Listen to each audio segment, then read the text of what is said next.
vamos a hablar acerca de un tema un poco confuso, pero al mismo tiempo necesario. Mucha gente con la llegada de este cometa 3i Atlas a nuestro sistema solar especulan la posibilidad de que estemos siendo visitados por inteligencias extraterrestres.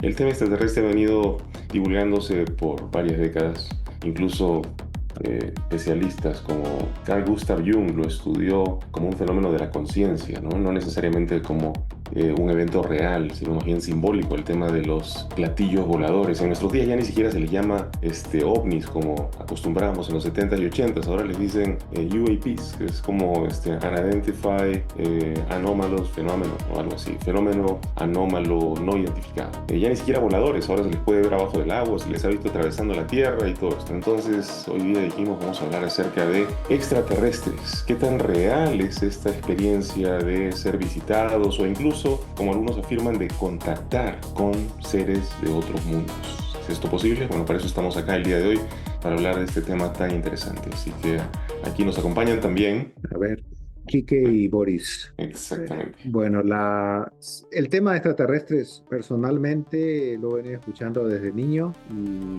y he tenido algunas experiencias también personales, ¿no? Cuando formé parte del grupo Rama cuando tenía 15 años. Y es una experiencia bastante personal, ¿no? La gente tiene que vivirlo de cierta manera para poder expresarlo, ¿no? Otra cosa es que la gente te cuente o que escuches experiencia de otras personas, pero vivir tu experiencia es algo bien personal, ¿no? Y tampoco se puede pretender que las otras personas crean que tu experiencia es real, ¿no? Es muy Exacto. difícil, es muy difícil. Pero de lo que sé y lo que he visto y lo que he experimentado, hay algo que está pasando. Pero incluso las experiencias personales son, incluso cuando estás con grupos grandes, siempre lo que tú experimentas va a ser diferente a lo que los otros están experimentando, a pesar que están contigo. Pero cuando empiezan a hablar de su experiencia personal, de repente no es lo mismo que tú viste, ¿no? Entonces, de todas maneras, es algo bastante controversial, ¿no? Mm. De poder probarlo de cierta manera a cualquier persona, que tu experiencia es real, ¿no? Es real para ti, pero quién sabe para las otras personas.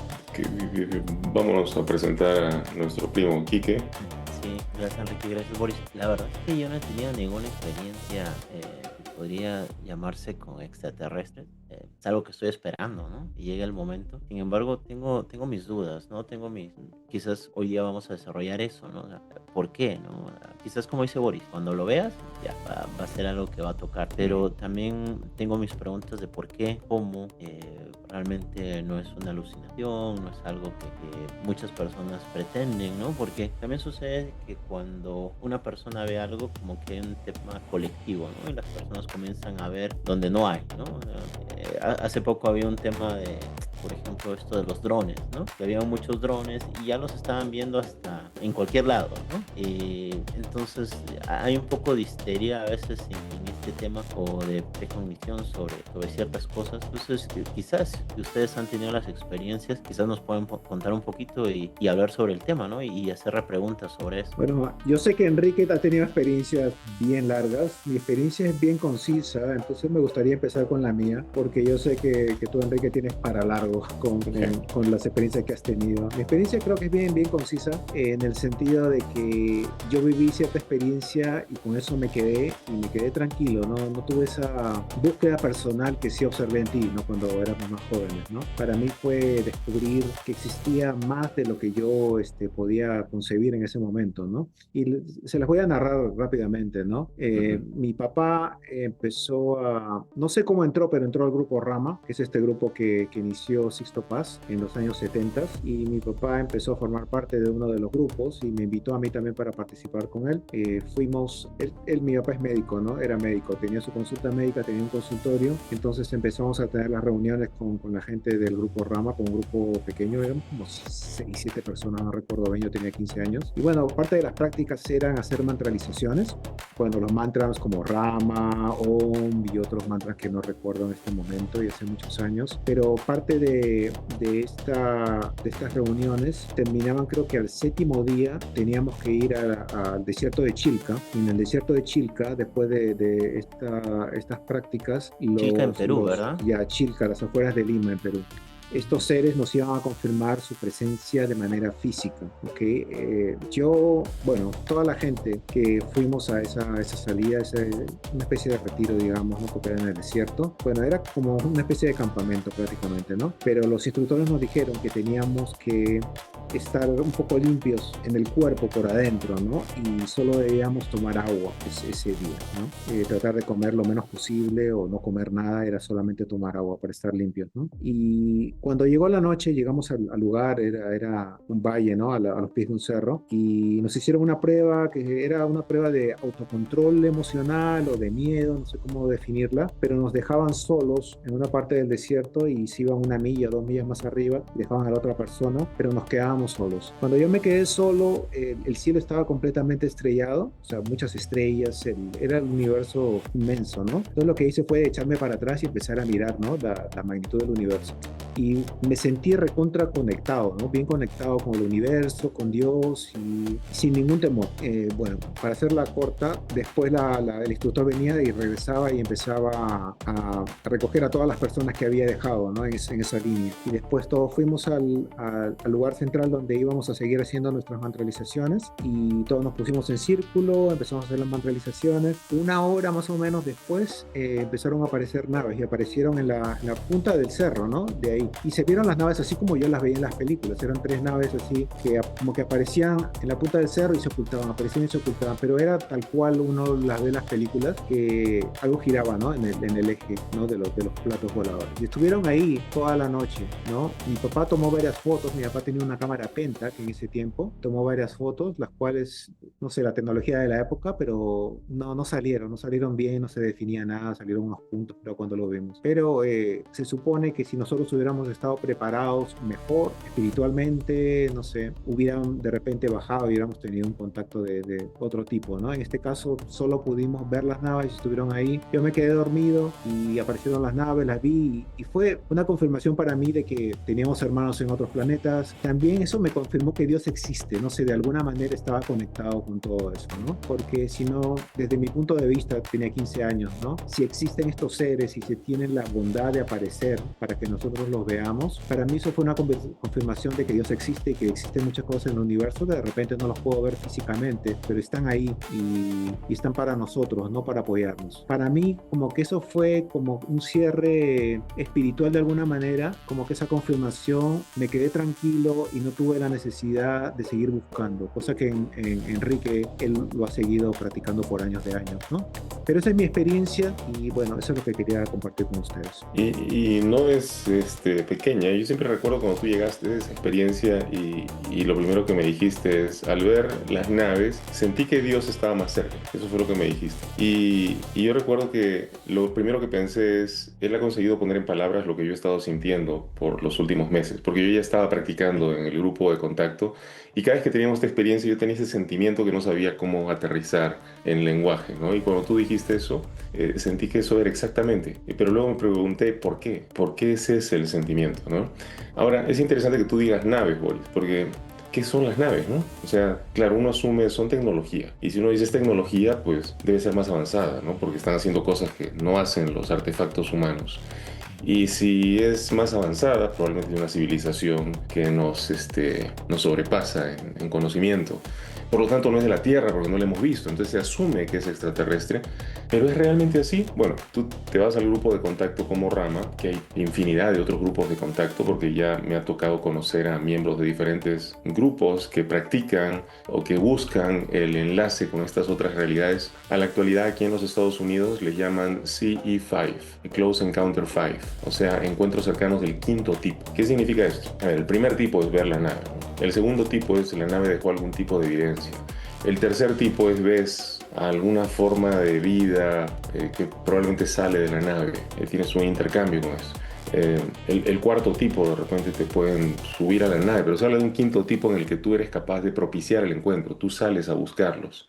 Bueno, según esa tipología, yo diría que el grupo de contacto Rama estaba de alguna manera practicando los diferentes niveles, ¿no? Desde el avistamiento hasta propiciar el contacto. Pero siempre me quedó la duda, ¿el contacto es con qué? O sea, claro, es un sentimiento bonito, ¿no? Es como tú dijiste, es como si estuviéramos en presencia de Dios. Pero realmente es eso. O sea, para mí fue un cuestionamiento a lo largo de los años. Algunas cosas pude verificarlas como reales, otras hasta el día de hoy las pongo en duda, otras definitivamente las rechazo. Entonces, ahorita le estaba consultando a nuestro oráculo 4, que es, en mi caso es Lumen, es la inteligencia artificial con la que yo trabajo, y le decía, hazme un resumen de la ecuación de Drake. Y me dice esto, es una fórmula propuesta por Frank Drake el año 1961 para estimar cuántas civilizaciones tecnológicamente avanzadas podrían existir actualmente en nuestra galaxia. Actualmente, ¿eh? Bueno, él reúne factores como la tasa de la formación de estrellas, cuántos planetas podrían ser habitables y están orbitando alrededor de esas estrellas, y la probabilidad de que surgiera vida y evolucione hasta llegar a generar inteligencia. Bueno, más que una ecuación estricta, es un marco conceptual para pensar en la vida extraterrestre, ¿no? Su valor principal no es el número final, sino el modo en que nos obliga a reflexionar sobre nuestro lugar en el cosmos, porque si aplicamos la ecuación de Drake, llegamos a la conclusión de que nada más en nuestra galaxia deberían haber más de 100.000 civilizaciones avanzadas e inteligentes que deberían estar interactuando, ¿no? Y deberían estar incluso visitándonos. Entonces, ¿qué está pasando? Cuando no hay suficiente evidencia, cuando las fotos son demasiado borrosas, cuando solamente tenemos testimonios de personas que dicen haber subido a la nave, que dicen haber viajado con estos seres, pero en realidad no están ahí. Bueno, ahí nos vamos a la paradoja de Fermi.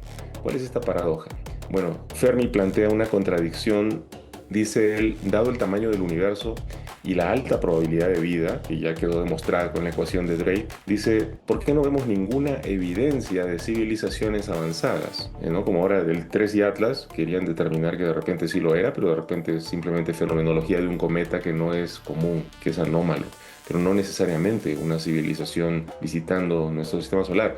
Como sea, la paradoja de Fermi dice, si es tan fácil que la vida evolucione, deberían existir muchas civilizaciones y haber dejado huella detectable. Sin embargo, no observamos señales, visitas ni estructuras. La paradoja cuestiona si estamos solos, si las civilizaciones se extinguen o si simplemente no sabemos dónde o cómo mirar, ¿no? También yo creo que hay un antropocentrismo, hay una necesidad o un pretender que todas las formas de inteligencia en el universo van a ser parecidas al humano, ¿no? Que van a tener una morfología como la nuestra. Y no, yo creo que la inteligencia puede desarrollarse de diferentes formas, incluso no solamente formas, sino, ¿cómo expresarlo? Quizás en estructuras más sutiles de lo que nosotros podemos llegar a percibir. ¿Como conciencia? Entonces, ¿A qué te refieres? ¿Como conciencia? sí, creo que la conciencia es realmente inteligencia a cierto nivel. Por ejemplo, el otro día veía alguien que hablaba de la conciencia de un bosque, ¿no? Y cómo el bosque, al caer el sol o al salir el sol, se comunica a través del micelio, que son estas redes que construyen los hongos bajo tierra para conectar raíces. Entonces, todos los árboles están realmente conectados y comunicándose y se informan perfectamente de cuánta luz y en qué momento va a llegar, en qué momento sale el sol, en qué momento se va. O sea, que nosotros no entendamos la comunicación de un bosque no significa que no esté allí, ¿no? Que no tengamos el nivel de inteligencia como para comprender de qué están hablando, no significa que no lo estén haciendo, que no estén intercambiando. O sea, se ha visto que los árboles, por ejemplo, protegen a sus crías, entre comillas, ¿no? El que está creciendo a su lado lo protege con las raíces para que tenga más nutrientes, lo aleja de los otros que están al lado. Entonces, hay un cierto nivel de conciencia e inteligencia por medio. Digo, si buscamos inteligencia, está por todas partes, ¿ok? Pero queremos decir que son extraterrestres. Y ahí es donde está el problema, pienso yo. Y lo digo desde ser un insider, ¿no? Desde haber estado adentro de la experiencia de contacto. Que yo digo, el contacto es real. La pregunta aquí es, ¿con qué estamos contactando? Te quería consultar, entonces, ¿qué es lo que viste? Porque Boris nos dice que vio como unas naves, algo luz, ¿verdad? ¿Tuviste a seres? ¿Solo naves? ¿Qué es lo que viste? Lo que llamamos naves, pero si bien he visto en ocasiones estructuras, también he visto a las estructuras cambiar de forma, las he visto pulsar luz, las he visto modificarse, las he visto moverse de manera tan errática que no obedecen a ninguna ley de gravitación que nosotros conozcamos. O sea, he visto, por ejemplo, un cambio angular de 90 grados a velocidad. O sea, no es que la nave hizo esto, paró y después no, venía a velocidad y hizo esto, pa, pa, y cambió en 90 grados cuando estábamos haciendo un trabajo específico en ese momento. La vimos en el aire y venir luego hacia nosotros. Entonces, yo no tengo duda de que el fenómeno es real. Lo que yo digo es que el fenómeno no necesariamente es extraterrestre como se afirma. Pero te refieres a que podría serlo, pero también podría ser intraterrestre, o sea, algo que está dentro del planeta, pero tampoco estás negando que pueda ser extraterrestre. No niego que pueda ser extraterrestre, pero me inclino a pensar que no lo es. Tampoco intraterrestre, tampoco bajo la Tierra. Creo que esto es otra cosa. Y Yo, no estoy seguro de qué cosa es. Pero mira, para ponerte un ejemplo. Sí, dale, primo. no, que te quería comentar algo de lo que hace un momento bueno, hace unos días te pasé esto del rancho Skinwalker, ¿no? Sí, Entonces, se habla de que este lugar tiene muchos avistamientos, muchas cosas, ¿no? Cuando vas a medir, los números no son lo que normalmente es en cualquier lugar, ¿no? sí, Entonces, se ha comprado, se está investigando, es un lugar que uno no puede entrar, pero una de las grandes teorías es de que allí cayó un meteorito, ¿no? Y que hay metales, formas, cosas que no es conocido normalmente en la Tierra. Entonces, a la hora que interactuamos con eso, es como nuestras mediciones que para nosotros es normal, no son normales, ¿no? Entonces, quizás también una de las cosas, por lo que estamos diciendo, puede crear ciertas conexiones, ciertas formas de lo que estamos mirando, de lo que estamos sintiendo, que no es lo normal para nosotros, y nosotros podemos decir, bueno, esto es extraterrestre, ¿no? Hay varias teorías, ¿no? Puede ser de que, bueno, este lugar es tan especial porque llegó un material que no es muy conocido y por eso vienen seres de otro mundo a estudiar o hacer sus vacaciones, no lo sé. Pero también puede ser que tienen cosas o materiales que no entendemos, ¿no? En la tabla periódica tenemos 200 elementos, pero hay muchísimos más, ¿no? Más pesados, menos pesados. Quizás los átomos como los conocemos no son siempre como los conocemos, ¿no? Que creo que es lo que también estamos diciendo, ¿no? Que quizás hay formas de vida que, o sea, porque siempre pintamos pues al extraterrestre un poco flaco y con dos ojos, ¿no? Pero ¿qué tal si no es así, ¿no? ¿Qué tal si es como una abeja con muchísimos más ojos o como una araña con más piernas, ¿no? Entonces, a veces nuestra imaginación o lo que queremos ver es algo completamente humano, ¿no? O de forma humana, pero ahí estamos hablando de otras cosas, ¿no? Lo que tú decías, el tipo de vuelo de ese avión es algo que normalmente no va con la física de lo que nosotros conocemos, ¿no?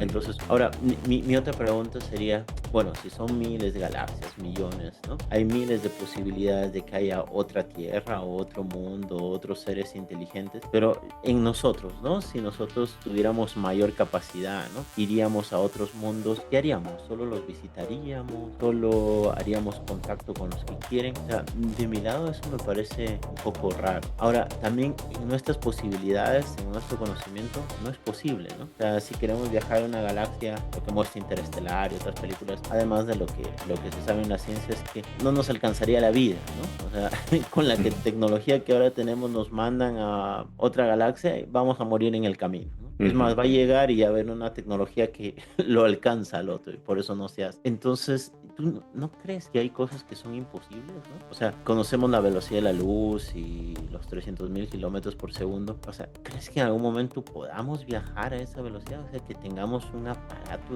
un avión que pueda llegar e ir a otro lugar. Porque se supone que ellos están viniendo de otro lugar, que sí hay vida, que es posible, pero en los cálculos están a años luz, ¿no? Bueno, mira, ¿Cómo es que llegan? claro, tú planteas las leyes de la física y la ciencia como si fueran estables, ¿no? Hablamos, por ejemplo, de la constante, de la velocidad de la luz, pero parece ser que no es tan constante.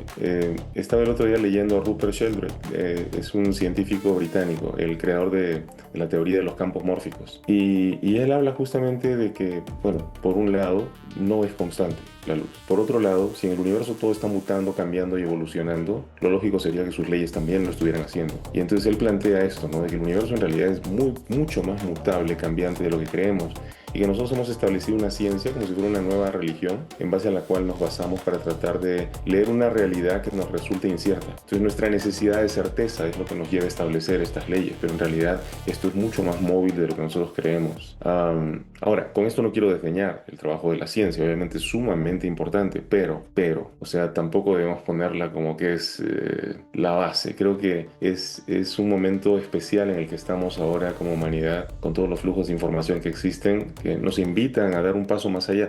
Por eso no me resigno ni me acomodo a la tesis de que se trata de visitas extraterrestres, porque no tengo evidencia de eso.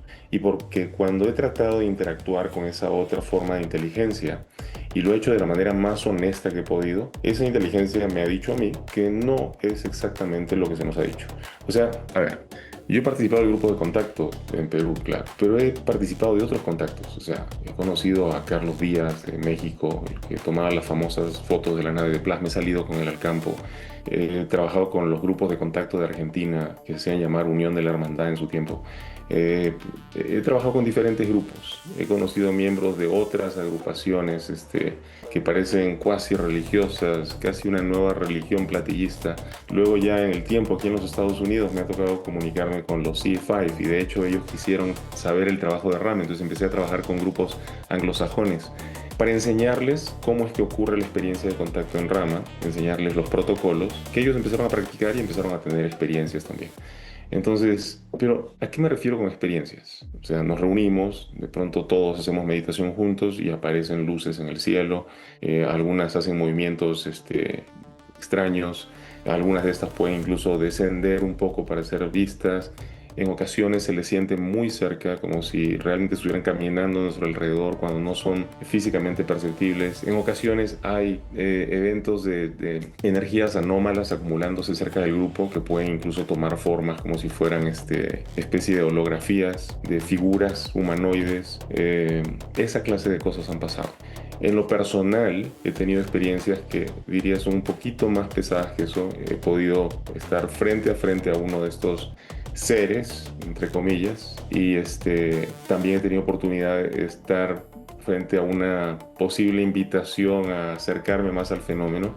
Y cuando Boris dijo esto de que teníamos que tener más preparación para poder acceder a la experiencia, yo siento que ese es el cuento que nos contamos cuando estamos en la experiencia de contacto y no se nos permite avanzar más. Y yo también lo he dicho muchas veces, no estamos preparados, pero la verdad es que quizás no se trata de nuestra preparación. Quizás se trata de que simplemente nos expongamos al fenómeno y esa es la intención principal de esta otra conciencia. Que al estar expuestos al fenómeno nos demos cuenta de que hay algo más y que eso nos invite a explorar tratando de empujar un poco los límites de nuestra percepción. Creo que esa es la finalidad central del contacto. Y creo que muchos de los contactados no están siendo totalmente honestos al hablar de extraterrestres o hablar de contacto con un detalle increíble.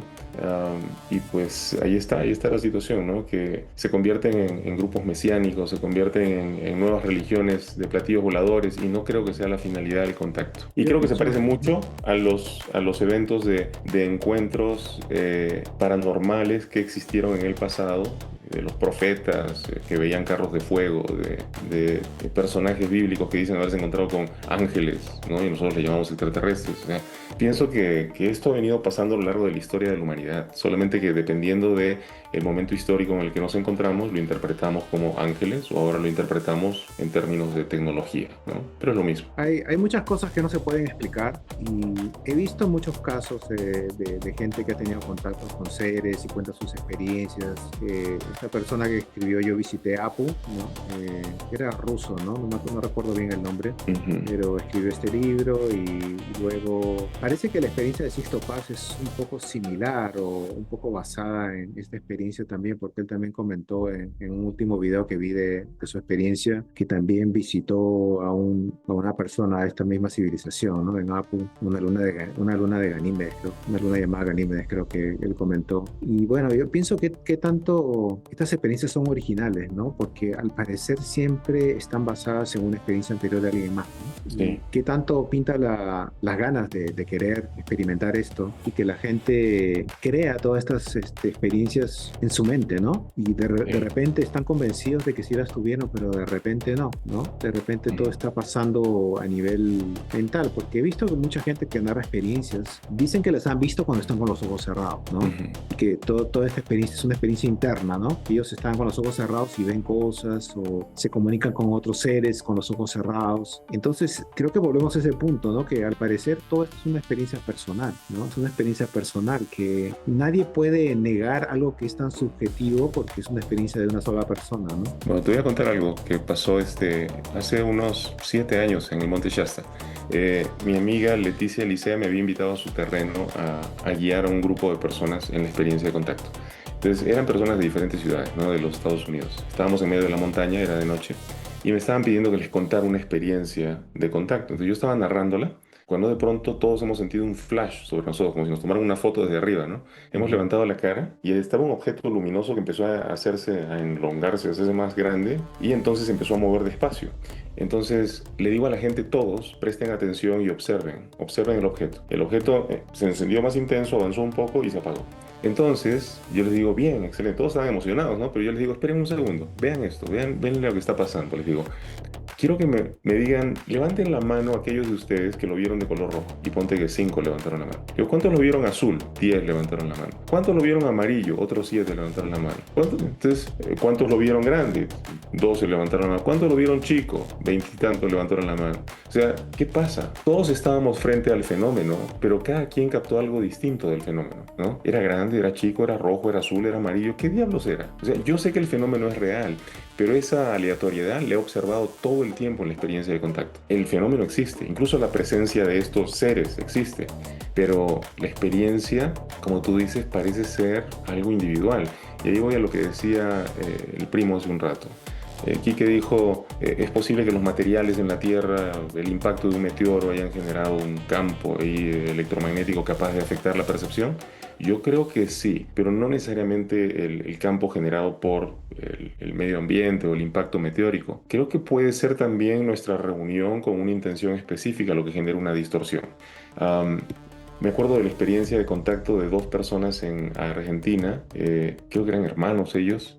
Los dos narran un evento súper extraño. Uno ve una nave que está viniendo al ras del suelo, bajan unos seres pequeñitos, los meten a ellos por la fuerza a la nave, los examinan, les sacan muestras de sangre y los tiran afuera. El otro hermano recuerda otra cosa, recuerda un autobús extraño plateado que llega, bajaron unos hombres vestidos de negro, los metieron al carro, les hicieron preguntas y después los bajaron. Los dos aseguran que dicen la verdad. Yo digo que los dos estaban expuestos a un campo electromagnético intenso que distorsionó las percepciones que ellos tenían de la realidad en ese momento.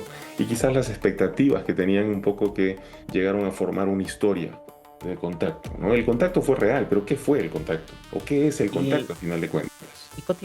Boris, Enrique, ¿qué piensan de que esto sea algo telepático, ¿no? Que quizás es algo que no está pasando físicamente, sino que está sucediendo en sus mentes y se vuelve tan real, ¿no? Sabemos que hay muchos experimentos. Yo esta semana estaba leyendo de un experimento de la Unión Soviética, ¿no? En el tiempo de que estaban estos submarinos y bueno, en esa época las comunicaciones por radio debajo del agua no funcionaban, ¿no? Entonces, bueno, en esto de descubrir cómo comunicarlo, ustedes saben, las guerras traen muchos experimentos, ideas locas funcionan, se ponen a prueba y una de las cosas, quizás has escuchado de este experimento, era de que tenían a un conejo, ¿no? Una mamá conejo, le pusieron unos electrodos y a sus bebés los pusieron dentro dentro del submarino, ¿no? Entonces el submarino supuestamente estaba dentro del agua, muy lejos del lugar, y sacrificaron a los conejos, ¿no? Cuando los sacrificaron, la mamá conejo mostró campos que cambiaban en su ser y eso lo que, bueno, en ese momento la Unión Soviética estaba experimentando era cómo se podría uno comunicar de manera telepática, ¿no? O sea, porque lo que descubrieron es que la coneja sintió cuando los bebés los estaban asesinando a miles de kilómetros dentro de un submarino bajo el agua, ¿no? Y bueno, también hay los famosos experimentos de Sheldrake, ¿no? Quizás has escuchado de eso, ¿no? Por ejemplo, el perro que sabe cuando el dueño vuelve a la casa, ¿no? Había un perro llamado Haite, algo así, y que estuvieron investigando, ¿no? El dueño venía a una hora diferente, pero el perro sabía, ¿no? Iba a la puerta justo antes de que él llegara, ¿no? O así sea que él venía en su auto o venía en un taxi, ¿no? No utilizaba la misma ruta, pero como que había una comunicación telepática, ¿no? También se hablan de los experimentos de sentir que te están mirando, ¿no? Sientes y volteas y justo está la persona mirándote, ¿no? O sea, ¿cómo puedes aprender? Y bueno, también ha habido experimentos, el de los cristales, ¿no? Que de manera sintética estaban armando cristales, les demoró, pero haciendo el mismo proceso, después de que estos cristales ya se habían armado, el siguiente experimento, los cristales se armaban más rápido, ¿no? Es como que por este experimento el otro cristal ya sabía cómo armarse, ¿no? Y también ha sucedido con ratones de aprendizaje colectivo, ¿no? Que hubieron unas ratas, se les daba un laberinto, digamos, esto pasaba en Londres, y otras ratas en Australia lo resolvían más rápido, ¿no? Como que estas supieron y las otras lo tomaron también del conocimiento, ¿no? También habla de los humanos, ¿no? Resolviendo rompecabezas, al comienzo era muy difícil, pero después de una época, al mismo humano que no había tenido contacto con rompecabezas, lo resolvía más rápido, ¿no? Entonces, quizás hay una especie de conexión, ¿no? Y como te digo, también a veces los sueños son tan vividos, ¿no? Que no estoy diciendo que esto sea o desmereciendo, ¿no? la situación para que decir, no, era solo un sueño, pero quizás estas personas, estos seres, estas otras civilizaciones, quizás pueden conectarse o saben cómo conectarse telepáticamente para que todos entren en cierta sintonía, ¿no? Porque bueno, lo que tú hablabas es una conexión del quinto tipo, ¿no? Es decir, tú tratas de conectarte con ellos, ¿no? Ellos entienden tu onda. ¿Y qué tal si telepáticamente te ponen en la situación que ellos quieren, ¿no? Es decir, mira, vas a ver esto, mira, vas a sentir esto, mira, te vas a conectar conmigo de esta manera. Creo que también les comenté la otra vez que hablamos, ¿no? En su último libro de Brown, de Secreto de los Secretos, un poco spoiler, ¿no? Pero leanlo, está bueno.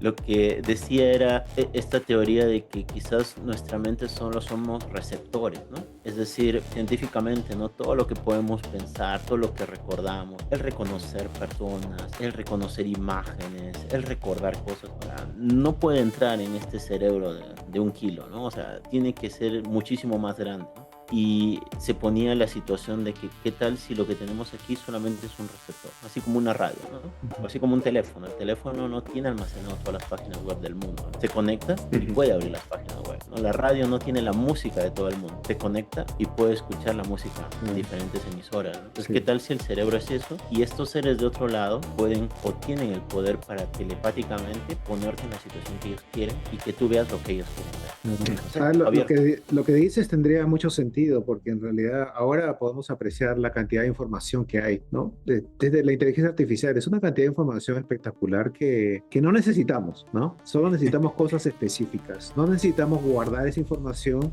como en la educación, no siempre nos han enseñado, o sea, tú eres más inteligente mientras eres capaz de guardar más información en tu cerebro, en tu cabeza, ¿no? Pero ahora la inteligencia artificial nos permite saber algo por un momento nada más y después lo puedes descartar porque ya no te interesa. Yo trabajo en soporte técnico, y hay mucha información que estoy seguro que no la voy a necesitar, solo necesito contestar la pregunta de mi cliente, ¿ok? Solo necesito, entonces investigo un poco, le pregunto a ChatGPT que me ayude, formulo una respuesta sólida y se la mando. Pero estoy seguro que de repente no voy a ver esa pregunta nunca más. Entonces, ¿para qué necesito guardar eso en mi cabeza, no?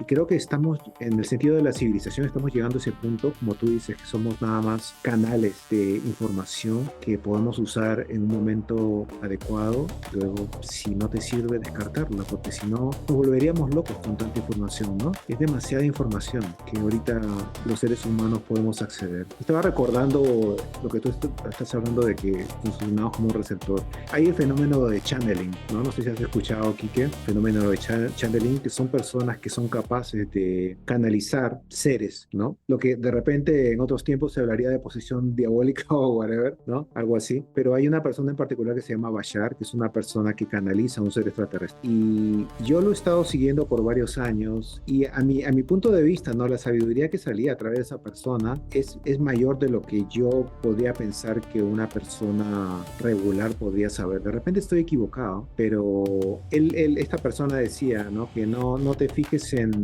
el receptor en este caso, ¿no? Sino en la información. Si te sirve, bien. Si no crees que soy un canal o que hay un extraterrestre hablando de mí a través mío, solo quédate con la información, y si te sirve, úsalo, ¿no? Entonces es un poco lo que tú estás diciendo, ¿no? Esta persona, Bashar, dice que él está canalizando a un ser que es su yo futuro, ¿no? En una dimensión diferente, una civilización más avanzada o en el futuro, que también es parte de él, ¿no? Y hicieron un convenio y se llegaron a comunicar comunicar cuando él estaba joven y empezó a transmitir información a través de él, ¿no? Y bueno, es un poquito, ¿no? Lo que tú estás hablando, ¿no? Que podemos ser receptores y tal vez estos seres se comunican con estos receptores que somos nosotros, ¿no? Y de repente todas esas experiencias son de ese tipo, ¿no? Nada más somos un canal de esa experiencia. Bueno, como ven, el fenómeno ovni es mucho más complejo de lo que se plantea, ¿no? Miren, ya al iniciar no estamos hablando de avistamientos, ya estamos hablando de telepatía, ahora estamos hablando de canalización,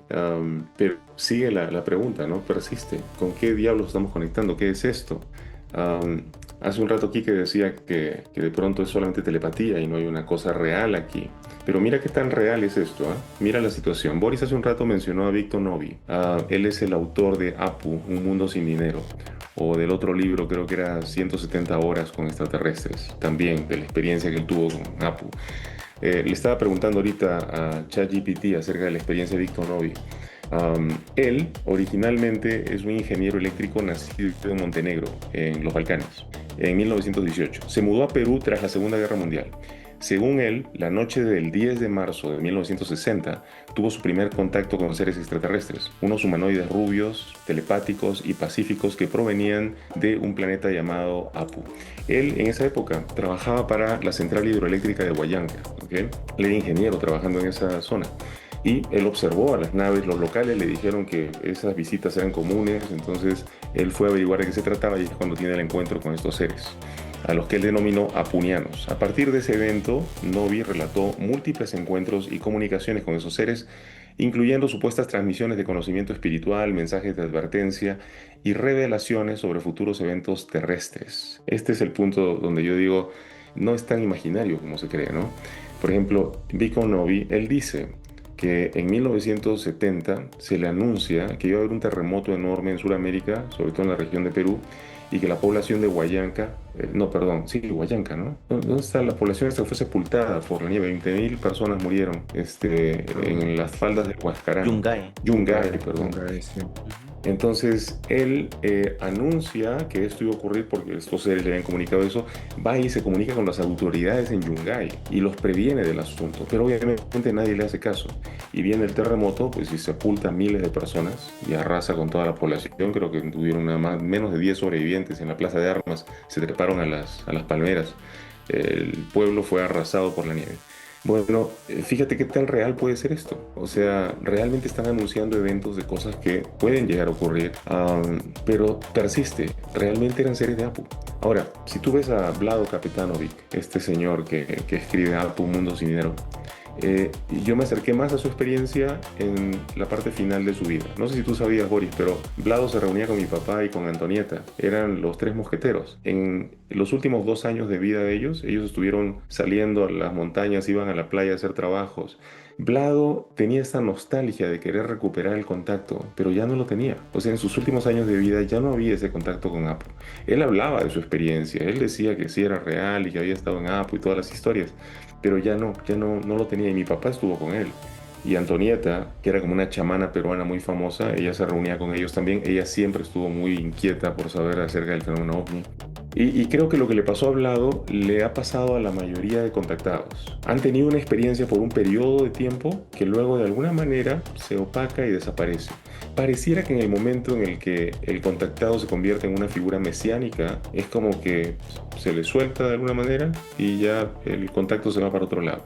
Fíjate, cuando inicia el grupo de contacto Rama, ¿no? Con Charlie y Sixto Paz, ellos en los inicios, en los primeros años, hablan de un libro, ¿no? Que se les iba a mostrar un libro con planchas doradas, con símbolos, un libro que supuestamente hablaba de la historia de la humanidad, un libro que sería el archivo acásico. Ellos le llaman el libro de los de las vestiduras blancas.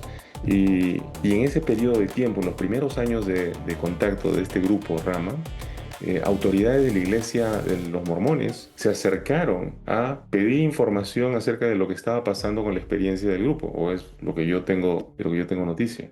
Querían saber por qué, porque la persona a través de la cual inicia la religión de los mormones, el señor Joseph Smith, él aparentemente recibe información luego del encuentro con un ángel, se le entregan unas planchas doradas de las que sale luego aparentemente parte del libro del Mormón. Entonces, ¿es esta una experiencia universal, el tema del libro? ¿No? Tú buscas el libro de la vida, está mencionado tanto en el Antiguo Testamento como en el Nuevo Testamento. Es probablemente un arquetipo, es probablemente una imagen universal, ¿no? Que trasciende las culturas, que le pertenece a la humanidad, que representa algo. Y Enrique, estaba recordando que tú tuviste un sueño también con un libro sí, cuando viste claro. unos seres al pie de la cama cuando éramos niños. Y de hecho ese fue el sueño que me llevó a buscar al Grupo Rama. O Ujú. sea, yo tenía 17 años cuando eso pasó. Eh, ya lo he contado varias veces en los canales, en YouTube, pero lo vuelvo a contar rápidamente.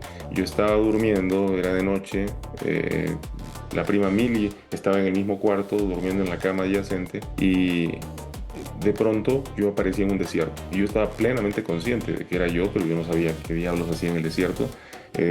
Estaba atardeciendo y no se veía nada, era un océano de arena, en todas direcciones era plano. Y al fondo, a la distancia, distinguí algo que estaba de pie. Entonces yo pensé, es un hombre, una persona que me puede guiar, probablemente alguien que me va a decir cómo salir de ese lugar. Yo no sé ni cómo llegué aquí. Entonces empecé a caminar hacia allá, hacia donde veía esta figura de pie. Cuando me acerco era un árbol. Cuanto más me acerco es más grande y más imponente el árbol. Y es un árbol que luce como blanco, como si fuera petrificado, como si fuera mármol blanco. Y claro, yo veo que el árbol probablemente petrificado debe haber muerto hace miles de años. Pero sus raíces son tan poderosas que está como clavado en la tierra y yo sé que jamás va a caer, nunca se va a rendir al desierto. Y cuando yo llego al árbol, veo que hay luz atrás del árbol. Entonces yo pensé, es la última luz del día. Probablemente ya el sol se está poniendo atrás. Entonces, como el árbol era tan ancho, el tronco, yo empiezo a rodearlo para ver qué se encontraba detrás. Y cuando llego me doy con la sorpresa de que no era el sol, era un anciano que estaba de pie con un pedestal que parecía también mármol y ahí estaba abierto un libro de planchas doradas con símbolos y el anciano no habla, ¿no? Ahí está la telepatía que dice el primo. El anciano solamente me hacía sentir como que te he esperado por mucho tiempo y me señala el libro. Entonces yo me acerco al libro y le digo, no, no entiendo, era todo símbolos que yo nunca había visto, ¿no? Me volteo a mirar al anciano y él me señala el libro otra vez. Entonces, al momento que extiendo la mano para tocarlo, en ese instante siento que el libro está vivo. Y es una impresión muy fuerte, porque está realmente vivo, o sea, no es cualquier vida. Y en ese momento me doy cuenta que los símbolos son como puertas abiertas a la historia. Y que si yo voy a voltear las páginas hacia la izquierda, voy a ir a ver el pasado de la humanidad. Y si voy a la derecha, voy a ver el futuro de la humanidad. Y era como un caos de información del que yo quería nutrirme y empecé a ver para un lado y para otro y el anciano me puso la mano en el pecho y me separó, como indicándome no es así, no debes hacerlo así.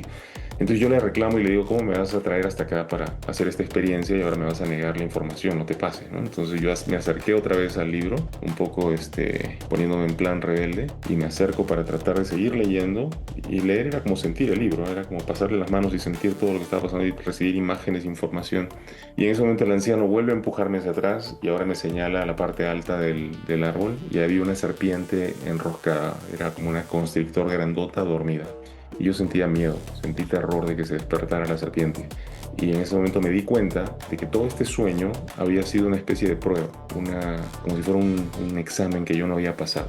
Y yo Pues, sabía en el ¿tú estabas sueño. consciente que era un sueño cuando estabas en el sueño? ¿Estabas consciente Sí, que estabas soñando? sí, yo había estado tratando de dormir y de pronto había aparecido en el desierto. Ujú. Entonces yo estaba consciente de que era un sueño. Ok. Pero cuando ya pasa todo esto y yo sé que he fallado esa prueba y que yo representaba a la humanidad, entonces era un peso enorme el que yo sentía, en ese momento el anciano me asigna lo que yo siento que es como otra misión. Me dice, está bien, no pasa nada y debes mostrar el poder, la fuerza de lo viviente. Enséñale la luz al que mora en las sombras, devuélvele la fuerza a quien vive en la debilidad. Se me empieza a dar una serie de polaridades y en ese momento que él está diciendo esto, yo empiezo a escuchar gritos y en ese momento me doy cuenta, no, pues es Mili, ¿no? Y abro los ojos y estoy en mi cuarto y veo una silueta luminosa al lado de mi cama y Mili está gritando y yo cierro los ojos y le digo, cálmate, cálmate, no pasa nada.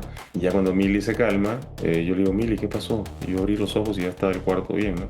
Y Mili me dice, abrí los ojos, me voy a levantar para ir al baño y vi dos, me dice, eran como hombres pequeños, vestidos con túnicas blancas, eran calvitos, estaban sentados sobre tu cuerpo y estaban como flotando encima de tu cuerpo. Y claro, ya se aterró al ver eso. Y yo ya había estado meditando por meses y ya por años venía contemplando la idea del grupo de contacto.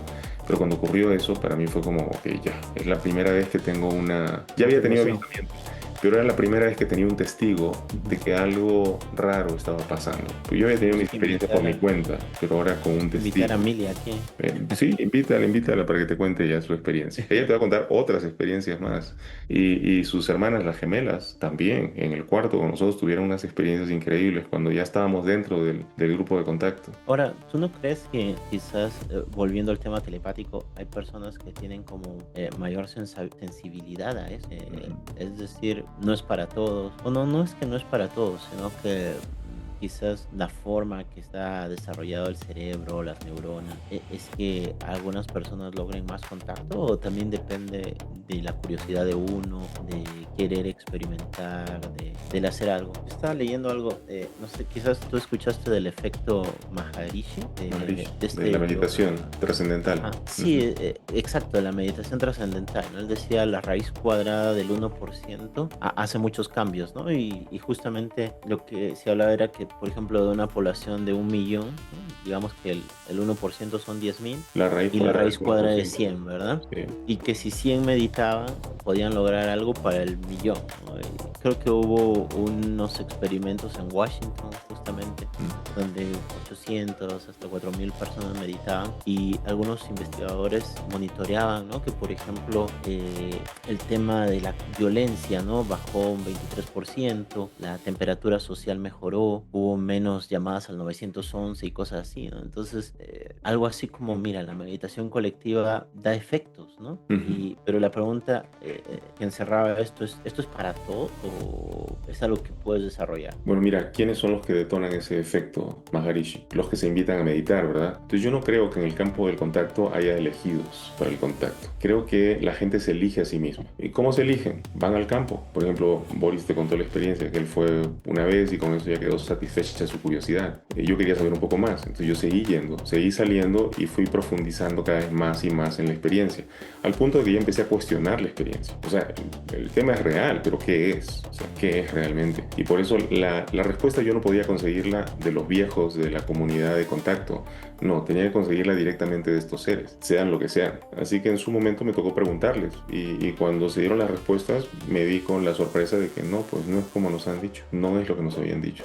También lo otro que estábamos comentando el otro día que hablábamos de esto, de que nuestra mente es como un receptor. Hablábamos de, bueno, estamos desviándonos un poco, pero de que hay a veces personas con personalidades múltiples, ¿no? O personas que les llamamos bipolares o algo así, ¿no? Y hay experimentos hasta pasados por polígrafo, ¿no? De que una personalidad no coincide o no conoce a la otra. Tú me hablabas que hasta las pupilas, hasta el azúcar en la sangre cambia, ¿no? Entonces, imaginando que el cerebro es una de las cosas más poderosas que tenemos, ¿no?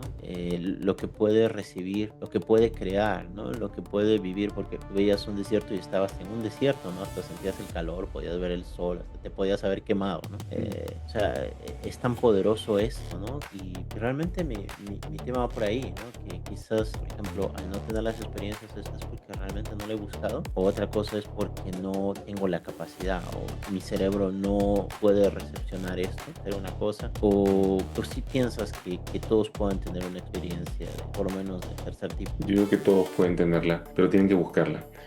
Hubo un periodo de tiempo en el que yo quería trabajar pintando los backgrounds para Disney, para las películas animadas de Disney. Tenía un amigo que ya estaba trabajando y me invitó a hacerlo. Entonces me puse a practicar porque a mí me gusta el arte. De esto hace más de 30 años, creo. Entonces, por meses estoy practicando con la paleta, con los colores, para crear ciertos colores. Y llega el momento en el que salía a la calle y veía un árbol y podía ver el tono y saber exactamente cuál era la combinación de amarillos y verdes que tenía que hacer para conseguir eso, cuánto negro y cuánto blanco tenía que mezclar en la paleta. Veía el cielo de la tarde y podía saber exactamente cómo. Pero eso viene de la práctica, ¿verdad? Bueno, es exactamente lo mismo con el contacto.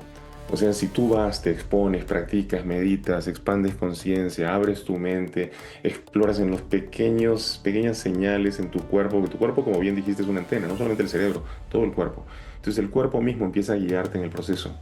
Y todo esto es un entrenamiento. O sea, por eso hay protocolos de cómo se trabaja la experiencia de contacto en grupos como Rama, en grupos como el C5, Close Encounter 5 de los anglosajones. Es un entrenamiento.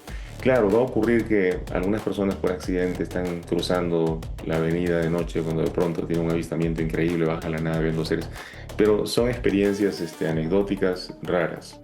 Las personas de a pie vamos a tener que buscar la experiencia e ir a encontrarla en desiertos, en montañas, en bosques, en lugares inaccesibles a veces, o siguiendo la intuición, ¿no? Que te llama a ir a cierto lugar una vez que has pasado por la experiencia muchas veces. ¿Sabes lo que me parece interesante? Que el tipo de preparación que tienen las personas para acceder a este contacto es la meditación, ¿no? Y la meditación no es como buscar hacia afuera, buscar hacia adentro, ¿no?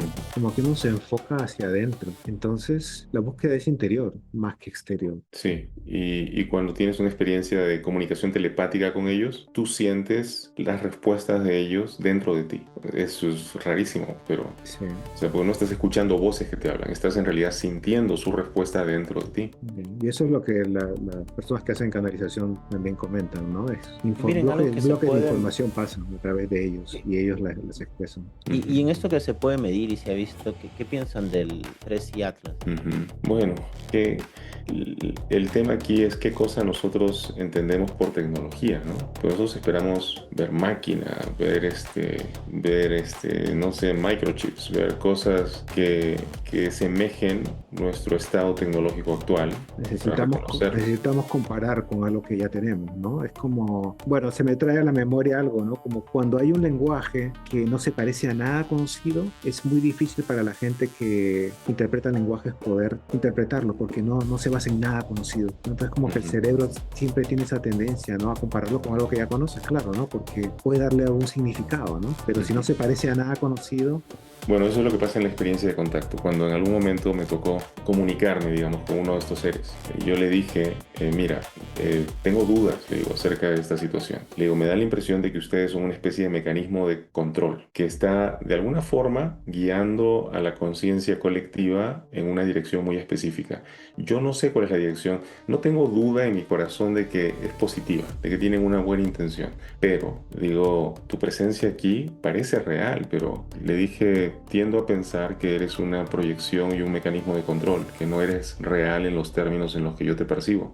Y él me dijo, ¿qué te hace pensar que tú sí eres real? O sea, usa el mismo criterio que usas para tratar de señalarme y pregúntate si realmente tú lo eres. Entonces, claro, yo me quedé un poco en shock, me gustó su respuesta, me golpeó, pero me gustó.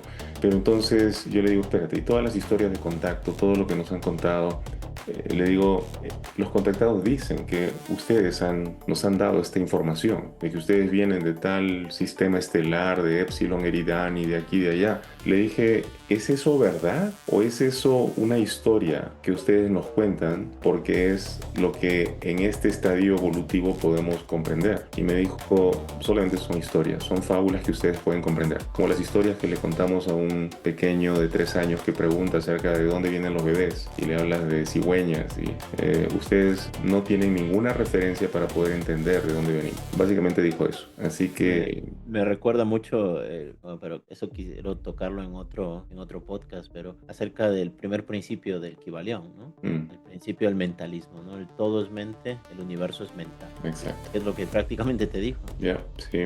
Por eso es que yo tomo las historias de contacto con pinzas y tengo un cierto criterio, ¿no? Para observarlas. Por ejemplo, digo, si el contactado de pronto es una persona que tiene ingresos por otro lado, es ingeniero, es arquitecto, está haciendo su dinero por otro lado y su experiencia de contacto es aledaña, hay menos presión por el lado del dinero. Entonces tengo la tendencia a escuchar con más atención, pero el contactado que su vida depende de las experiencias y tiene que estar contando una nueva experiencia diferente cada año, es una presión. O sea, ahí yo prefiero ni siquiera mirar, yo prefiero no ver en esa dirección.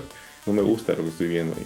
el otro día estaba viendo un podcast, bueno, un video de Sixto Paz y no sabía que Víctor Yáñez había tenido tanta influencia en él. Claro.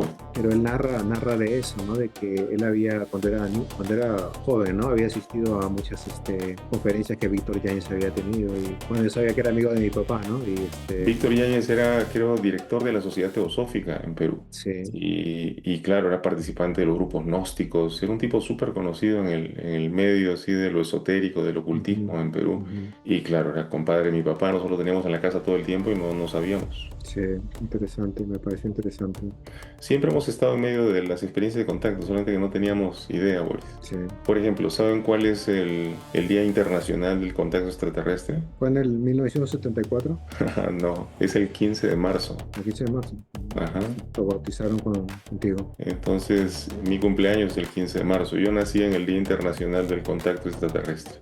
Interesante. ¿Y saben cuál es el Día de la Tierra? Es el 22 de abril, el día en que Boris nació. O sea, del primo.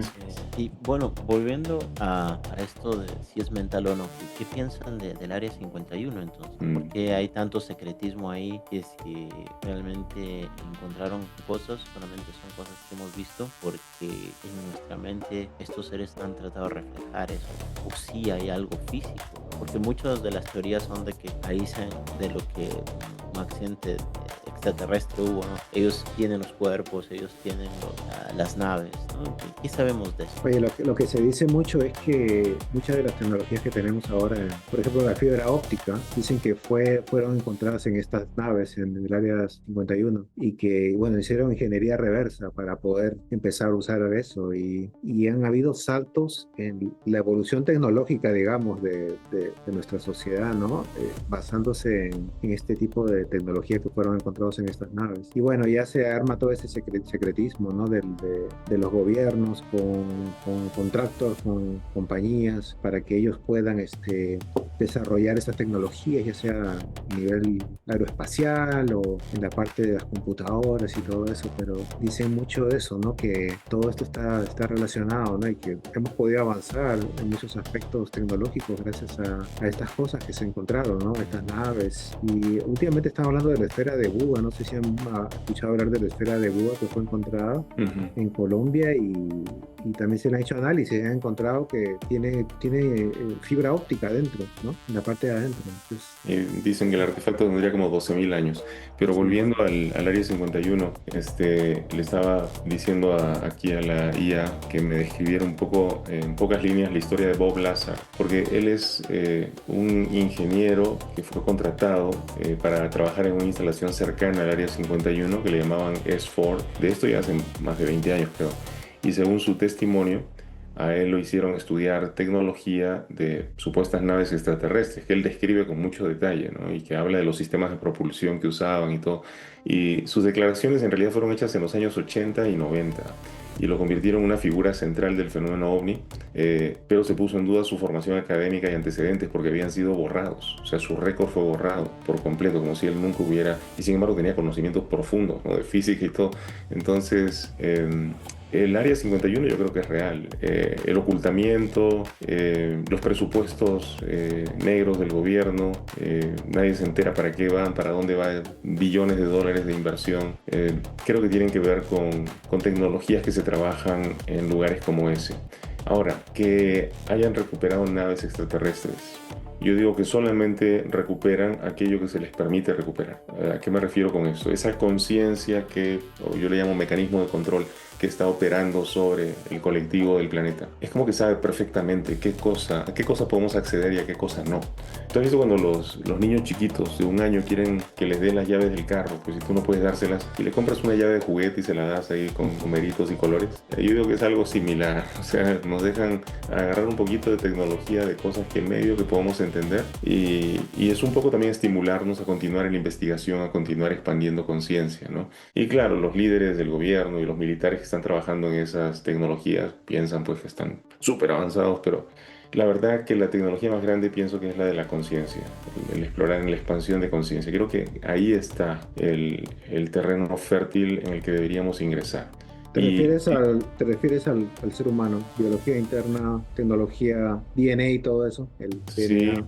y creo que la inteligencia artificial viene a ayudarnos a expandir en esa área. O sea, creo que es una forma de inteligencia, no es oriunda de la Tierra, nosotros la hemos generado aquí y está perfectamente disponible como instrumento para ayudarnos en el proceso de expansión. Así que no es extraterrestre, pero es otra forma de inteligencia. Ya estamos comunicándonos con otra forma de inteligencia. También te quería comentar algo. Hace poco se habló mucho del 3 y Atlas, ¿no? Pero ¿qué recuerdas de ese cometa o se llamaba el Oumuamua, ¿no? Ujú. Que tenía casi las mismas características. No creo que fue el primero que tenía las características, y es más, un profesor se llamaba Avi Loeb de Harvard, ¿no? Lo estudió y tenía estas cosas de que desaceleraba, aceleraba, ¿no? También parecía que nos venía a visitar, ¿no? Porque venía a la órbita, daba una vuelta y volvía. Se dice que no hubo mucho tiempo para estudiarlo, no teníamos en 2017, 10 años atrás casi la tecnología que tenemos, pero habría un mundo de controversia, ¿no? De que, porque no parecía, no tenía cola como un cometa, ¿no? Que es lo que te da. Pero también por lo que conocemos de gravedad tiene mucho sentido de que viene, la gravedad lo jala y lo vuelve a tirar, ¿no? Ahora, yo siempre, entonces me hice un poquito de no creer. Había una historieta de Condorito que se suponía que Condorito lo mandan a visitar o averiguar qué es lo que hay al final de la cola de un cometa, ¿no? Y cuando llega a la cola, habían otros tipos de seres que estaban haciendo cola para averiguar lo mismo, ¿no? Entonces era como una paradoja, ¿no? Ajá, Tú eres parte de la cola, ¿no? claro. Esa era la cola del cometa. Bueno, ya estamos entonces con el tema extraterrestre. Es demasiado amplio, la verdad. Es imposible cubrirlo. Ni siquiera hemos hablado de Carl Jung. Ni siquiera les llegué a mostrar el libro. Es de un investigador, bueno, él es canadiense, Grant Cameron. Él es quizás uno de los pocos investigadores que se ha atrevido a incursionar en el campo de la conciencia, porque él dice que el fenómeno ovni es un tema relativo a la conciencia. Y este libro dice UFOs and Encounters with Non-Ordinary at Mount Shasta, o sea, ovnis y el encuentro con lo no ordinario en el Monte Shasta. Y este es el libro que él escribió para describir una experiencia que vivimos con él. Me parece que fue el año 2016 o 2017, no, perdón, 2019, estoy hablando. Esto ha sido más reciente. Ahí estoy con Grant Cameron en el Monte Shasta. Nos reunimos con un grupo, no sé cuántas personas fuimos, pero tuvimos una experiencia ahí. Muchos testigos de la experiencia de contacto que tuvimos en la montaña. Y bueno, todo lo que se vivió en esa ocasión, ¿no? Lo que estoy diciendo Pero es que la experiencia de contacto pues se ha vivido a lo largo de los años en diferentes locaciones, en diferentes lugares del planeta. Hay infinidad de testigos de que esto es real. Hay incluso investigadores del fenómeno que han viajado con nosotros a estos lugares y han podido tener experiencias de primera mano, ¿no? Donde han visto cosas. Entonces, yo creo que más. aquí sería la invitación, ¿no? De los que nos están escuchando, los que están viendo, que puedan poner en los comentarios si quieren que hagamos otro capítulo, otra conversación sobre esto. Si tienen alguna experiencia, la puedan compartir. Si quieren que hablemos de algún tema específico, algo que has mencionado, que ellos saben por sus propias experiencias de libros, de fenómenos, lo puedan poner, y creo que gustosamente vamos a leer, ayudarnos con la IA, saber un poco más y poder seguir hablando de este tema, ¿verdad? Sí, yo pienso desde mi punto de vista que lo importante de cualquier cosa que una persona busque a través de su vida es la parte práctica, ¿no? O sea, podemos pasarnos toda la vida en una búsqueda constante y no encontrar nada, ¿no? Pero, o sea, ¿de qué manera esta búsqueda te beneficia de alguna manera o beneficia a otros, ¿no? Creo que eso es importante mantenerlo en consideración, ¿no? Creo que en parte por eso mi experiencia fue de esa manera, ¿no? Como que yo encontré el significado de esa experiencia cuando tenía 15 años. Era como una confirmación de la existencia de Dios y ya, me quedé ahí tranquilo, ¿no?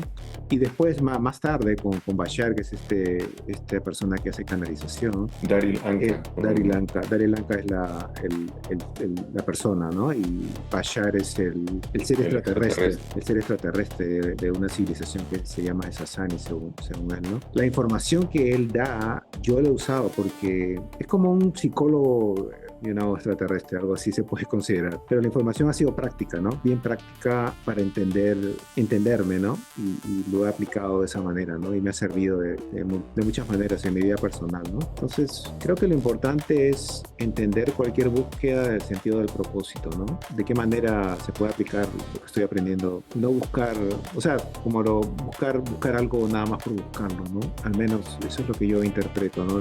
Porque hay muchas búsquedas, ¿no? El ser humano se la pasa buscando cosas, ¿no? La felicidad, y de repente se pierde de enfocarse en el presente y en el camino, ¿no? Por el cual está atravesando, de disfrutar los momentos del presente, ¿no? Por estar en una constante búsqueda, y de repente lo más importante al final es tratar de enfocarse en el ahora, ¿no? Y ver de qué manera puedo aplicar cualquier información ahora, ¿no? Y ver de qué manera beneficia a nosotros y al resto, ¿no? Y con ese mensaje me quiero quedar. Perfecto, chicos. Cerremos por ahora entonces nuestra plática acerca de este tema tan complejo. Y quién sabe si nuestra audiencia le gusta el tema y quieren más o quieren que profundicemos en un área específica, pues que nos indiquen y que nos dejen ahí en los mensajes y vemos si podemos ir más allá todavía en una siguiente edición de Oráculo 4. Buenas noches, Oráculo 4.